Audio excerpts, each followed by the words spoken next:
Trek is, just to get us going. My name is Dave Douglas. I'm the program director for WAAF.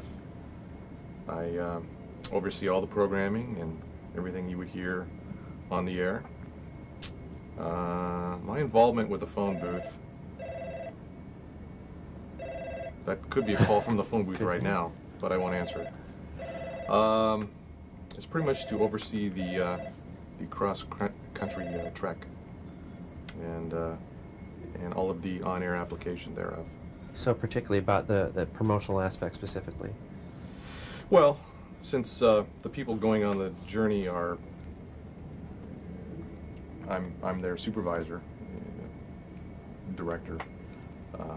They're, people that I need to make sure are safe and the journey is well planned and so on. So the trip itself is something that is kind of, it's important, but it's also a responsibility because they're my employees.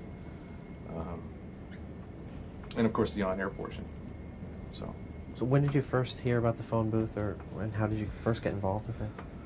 Well, pretty much as everyone else, with Carrie making numerous attempts to call the phone booth on the air. I heard about it at the same time. Pretty bizarre, actually. What did you think the first time you heard her calling? I thought she was pretty much out of her mind. And how did you end up getting involved or getting turned around, or do you still sort of think that way?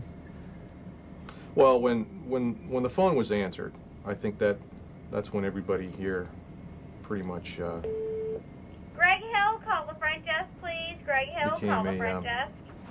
Became a real believer. Were you listening when Chad answered? Actually, I heard the replay. I didn't hear it happen in real time.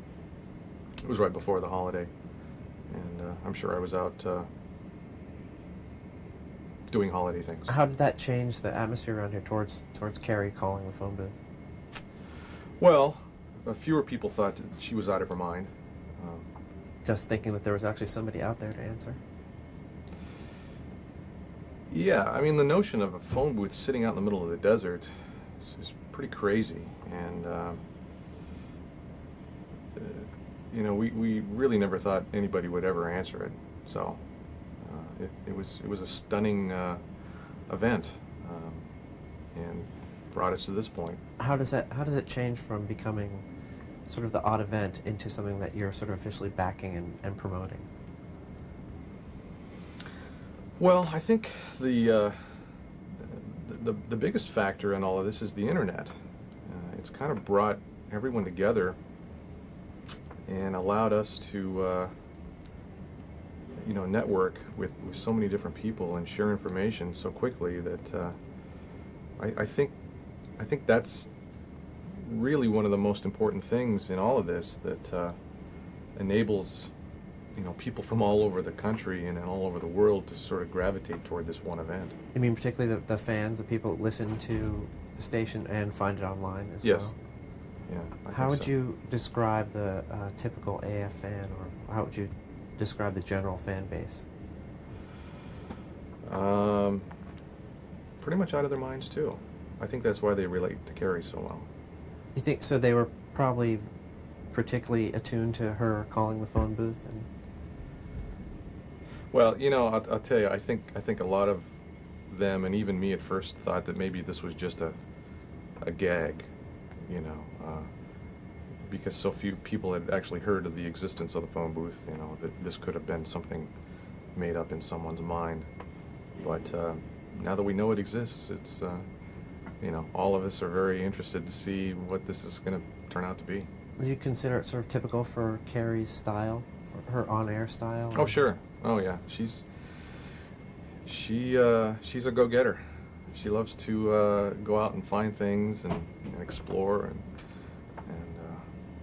expose the audience to new and different things. When did you first know her here at AF? Well, she's been with the radio station for, 9 years or so. And so when I first came to work here, she was obviously in place, and wasn't in my department directly, but I took her under my wing in the programming department. It's been a couple of years. And do you think, has she evolved? Has the station evolved over that couple of years? Oh, since sure. you've been- Oh, sure. Yeah, she's grown tremendously. Stations continue to grow, and you know, certainly one of the most popular rock stations in the country, and very popular in the New England area. So yeah, business is good. Well, let's talk a little bit specifically about the promotion and the cross-country trek. Okay. And I'd also like to ask you about Chad, who answered the phone. What your first impression was of him when you heard that playback of the tape? I thought he was pretty much a lunatic, and we like lunatics. Anybody who would just drive to the middle of the desert to answer the phone has got to be a little whacked.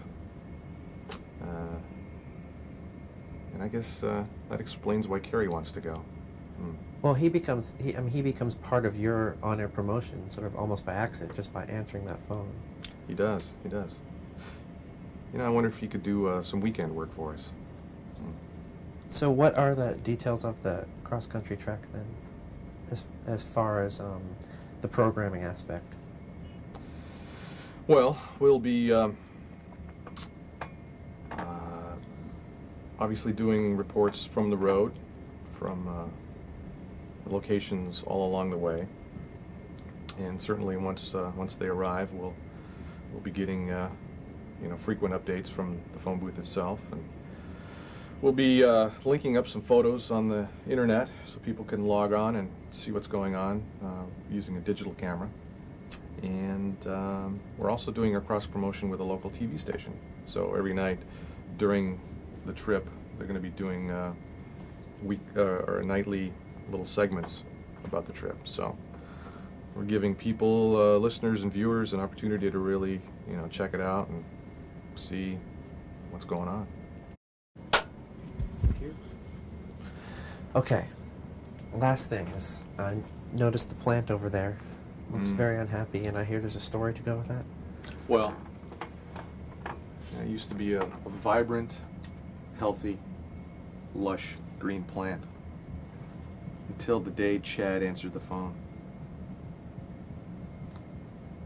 I think there's something here. Do you charge to come into the control room, please? Charge to the... I have a theory about the phone booth, by the way. I want to hear it. You know, I think the phone booth was built by an alien civilization, and I'm convinced it's a portal to another world. You think so? Do you think Chad came from that other world or is headed to that other world? Could be. Should we be worried about Carrie? I'm concerned, frankly. I think we may never see her again.